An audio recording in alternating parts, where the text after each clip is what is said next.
¿Qué tal, mis queridos amigos? Bienvenidos a un nuevo viaje en el cascarón de nuez. En este canal os hemos hablado de cómo los Estados Unidos de América y China tienen una guerra por el desarrollo tecnológico y por el liderazgo de la economía del mundo, que es liderar también la tecnología, y específicamente las inversiones en energía son uno de los puntos más delicados y más importantes para llegar a ese fin con todas las nuevas tecnologías y la transición hacia emisiones que sean equilibradas en el carbono o al menos que lo compensen en el mayor grado posible. Y en eso que salió la famosa IRA, de la que os hemos hablado mucho, la ley de la reducción de la inflación, que no es ni más ni menos que un eufemismo para poner una especie de plan Marshall económico brutal en los Estados Unidos que sea capaz de atraer inversión de todas las partes del mundo y crear un ecosistema industrial ahí basado en energías mucho más limpias. Es un paquete completo que, en primer lugar, aporta inversiones en industria que tienen a su vez que utilizar energías renovables en demasía para cambiar lo que es el sistema económico y específicamente el productivo. Y ahí Estados Unidos se desmarcó del resto del mundo occidental con una norma mucho más avanzada que la norma habitual de subvenciones, que luego son muy difíciles de poder cumplimentar para acceder a ellas por todos los requisitos que tienen, todas las normativas que en Europa ralentizan los procesos de inversión y que hagan que otros lugares sean mucho más atractivos. Bueno, pues en Europa, conscientes de ello, hemos creado algo parecido al IRA, o al menos la reacción al IRA de los Estados Unidos de América, que es el Net Zero Industry Act, algo así como el acta de las cero emisiones de la industria en la Unión Europea. Y básica y esencialmente lo que busca esto es crear un nuevo mecanismo que corrija lo que hemos hecho hasta la fecha para intentar ponernos a la altura de los estadounidenses. ¿Cómo? Quitando muchas trabas burocráticas a la inversión, especialmente cuando está vinculada a industria, que a su vez esté vinculada a energía verde, e igualmente en la manera de subvencionar estas inversiones. Y da la casualidad, querida familia, que desde el 1 de julio España es el presidente de la Comisión Europea, que por si alguien no lo sabe, la Comisión Europea vendría a ser el equivalente a lo que es el gobierno de un país, mientras que el Parlamento Europeo es eso, la Cámara, el Parlamento, donde se discuten y se proponen las leyes. Y resulta que España en este tiempo ha tenido que lidiar con varias cosas muy importantes y potentes vinculadas con el mundo de la energía, tanto antes como después de llegarle el turno rotativo de presidir la Unión Europea. Y la gran noticia, la gran sorpresa, el gran shock, podríamos decir, es que España ha tragado en documentos que ya son públicos y otros que se han hecho públicos a través de filtraciones completamente con los postulados de Francia respecto a la energía nuclear, y esto requiere que nos detengamos un poquito aquí para ver exactamente qué es lo que está pasando, porque el primer titular sería que Francia se ha salido con la suya y Europa va a tener un futuro nuclear, puesto que la energía nuclear, tanto de fisión como un hipotético consecución de la energía de fusión, igualmente van a estar subvencionadas y consideradas, como recordáis, ya habían sido consideradas por el Parlamento dentro de la catalogación de los distintos tipos de energías dentro de la taxonomía verde a la energía nuclear, algo que ya provocó un gran impacto y un cataclismo, pero es que ahora resulta que hay un paso más allá y Francia se lleva todo el botín porque todas aquellas industrias vinculadas a la producción de energía nuclear van a tener la misma catalogación que todas aquellas energías renovables por las que tanto se está peleando y tanto se están promoviendo en toda Europa y específicamente en España. Así que, como digo, esto merece una explicación muy concreta porque en España el panorama es radicalmente distinto. Bueno, ¿sabías que en España está prohibido hacer cualquier tipo de minería o búsqueda de hidrocarburos en el seno de nuestro territorio? Es imposible y de hecho eso es un problema, para dar permisos para la búsqueda de las minas de hidrógeno, del hidrógeno blanco, de esas bolsas de hidrógeno de la que os hablaba en un vídeo anterior y que podrían resolver uno de los grandes problemas que tiene la humanidad en cuanto a energía, porque al final se trata de perforar para buscar en este caso un combustible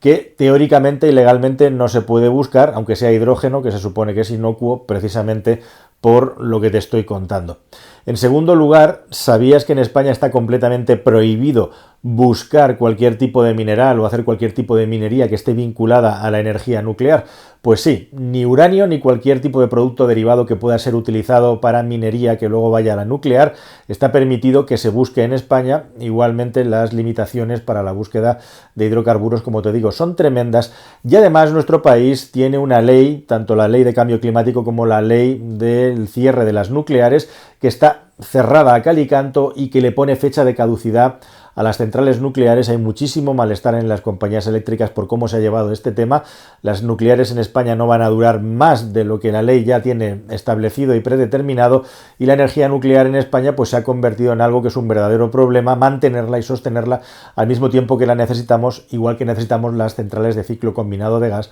para hacer que nuestro sistema eléctrico esté completamente estable. Pero la cuestión y lo verdaderamente impactante es que primero de todo en Europa Francia se salió con la suya con el asunto de la taxonomía y se consideró a la energía nuclear verde, pero es que ahora además han sucedido dos cosas bajo el mandato y la presidencia de la Unión Europea. La primera es que en la nueva regulación del mercado de la electricidad en España, España tenía unas grandísimas expectativas puestas para cambiar el mercado de la electricidad y se supone que meter en cintura a las compañías eléctricas con el famoso mercado marginalista y un larguísimo etcétera. En la práctica y al final no ha conseguido cambiar prácticamente nada, los precios marginalistas continúan y además, y lo que es más impactante, en Francia están, bueno, pues que hacen palmas con las orejas porque precisamente con el cambio, con la nueva normativa, la energía nuclear sigue siendo considerada una energía de referencia y una energía necesaria y por lo tanto va a seguir teniendo una consideración de energía baja en emisiones de carbonos. Pero es que lo que se acaba justamente de destapar es que además España en esta nueva acta de la industria de cero emisiones, que es tan importante porque va a vehicular la inmensa mayoría de las inversiones que va a haber en el futuro en energía en la Unión Europea, ha aceptado los presupuestos, los principios de Francia y que la energía nuclear sea de nuevo considerada como una energía de bajas emisiones y por lo tanto susceptible de recibir inversiones y también de facilitar enormemente los permisos para poder implementar no solamente nuevas centrales nucleares que se van a implementar, sino también igualmente subvenciones para mantenerlas y ampliar la capacidad o modernizar las que ya existen. Con esto te quiero decir que de una manera al 100%, de una manera absoluta, Francia se ha salido con la suya y a pesar de que teóricamente tanto Alemania como España eran estados que eran refractarios a la implementación y al mantenimiento de la energía nuclear en Europa, Europa va a ser pronuclear en los próximos años y esto va a estar completamente blindado por las normativas de la Unión Europea e igualmente también va a recibir todas las ayudas y subvenciones necesarias para que se pueda seguir desplegando y desarrollando. Con todo esto que te estoy contando, aunque te parezca asombroso, sí, España es posiblemente el país más antinuclear de toda la Unión Europea, de entre los países grandes de la Unión, dentro de su territorio y al mismo tiempo fuera de su territorio está favoreciendo y está ayudando y está promoviendo que la energía nuclear continúe con mucha fuerza allá al otro lado de los Pirineos, es decir, en casa de nuestros propios vecinos. Esta gigantesca contradicción de tantas otras muchas que nos hemos encontrado en los últimos tiempos, alguien tendrá que explicarla. ¿Qué explicaciones pueden tener estos movimientos tan extraños? Bueno, pues hay uno que es muy claro. Está claro que España quiere contentar a Francia. ¿Y qué motivos podría tener España para intentar contentar a Francia? Pues dos muy claros. Para empezar, la ministra Nadia Calviño está postulada como futura presidenta del Banco Europeo de la Inversión, que es un puesto que nunca jamás ha tenido un español, es un puesto muy importante. De hecho, ya se debería de haber decidido quién es el nuevo presidente o presidenta del BEI, porque el 31 de diciembre termina el mandato del actual presidente del BEI, que en este caso es alemán. Pero sin embargo la cosa se ha empantanado y España con este movimiento pronuclear lo que busca es que haya una presidenta española del BEI cediendo algo tan importante que en nuestro país niega y que es absolutamente refractario y va completamente en contra del mercado nuclear. Es por el puesto de la ministra Calviño que España está haciendo esto. Y en segundo lugar, y esto ya es una cosa de mi cosecha, España probablemente está intentando también que no suceda ese gran desastre que es el famoso H2Med, ese corredor mediterráneo del hidrógeno mediante tuberías, que cualquier experto que sea consultado, y no Juan Francisco Calero, alrededor de este asunto, tanto en España como en Francia, como en cualquier país del mundo, y que no esté directamente implicado en la supuesta lluvia de millones que le caería al proyecto, te va a decir que es un proyecto disparatado, que no tiene una base técnico-científica suficientemente probada y que tampoco está demostrado que pueda llegar a ser rentable. Si te preguntas qué es lo que opina de Francia de todo esto, yo ya publiqué un vídeo en este canal que generó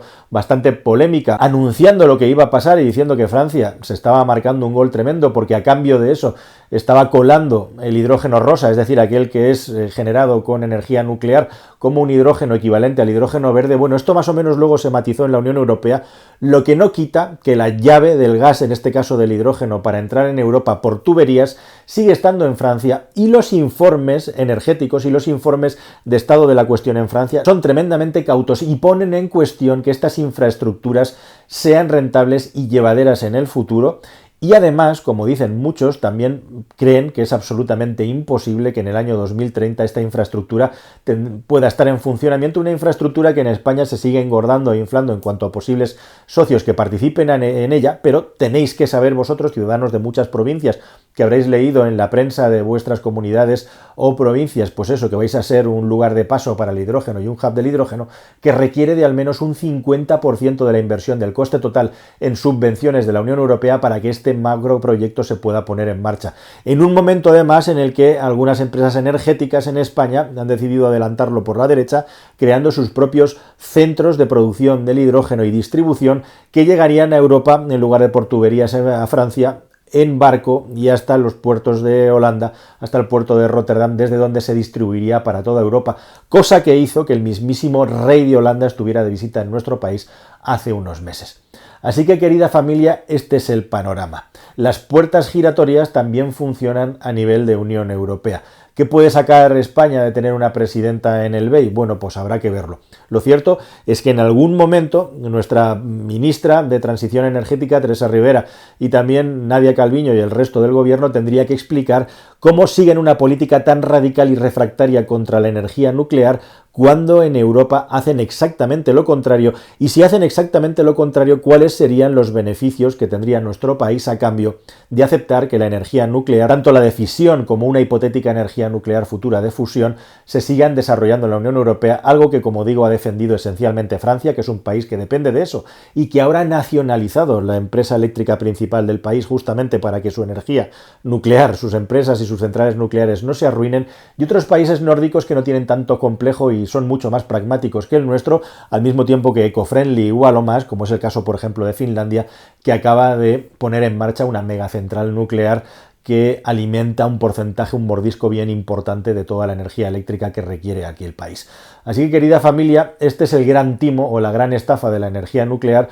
Decimos una cosa dentro, decimos una cosa fuera, y al final el riesgo que hay alrededor posible de la energía nuclear, y que sería el gran principal argumento por el que en nuestro país se considera que no es necesario, lo seguiremos teniendo a la puerta de nuestras casas y multiplicado por 2 o por 3 en el futuro, mientras en otros países efectivamente se siguen haciendo inversiones en microreactores, en reactores de energía nuclear mucho más pequeños, modulares, seguros, cosa que ya se está haciendo en otros países y se seguirá estudiando, puesto que si algo tenemos claro es que hay que reducir enormemente las emisiones de carbono, y si algo tenemos claro también es que probablemente la energía nuclear tenga que ser una de las soluciones del futuro si queremos tener un planteamiento realista. Realista mientras en España no se está haciendo el trabajo en lo que se refiere, por ejemplo, a toda la cantidad y capacidad de almacenamiento o transformación de los excedentes de energía eléctrica que vamos a tener cada vez de manera más constante a medida que siguen creciendo de una manera descontrolada, entre comillas, las energías renovables que producen muchísima electricidad en momentos puntuales del día, y que cada vez más, si no se ayuda de un respaldo para el almacenamiento,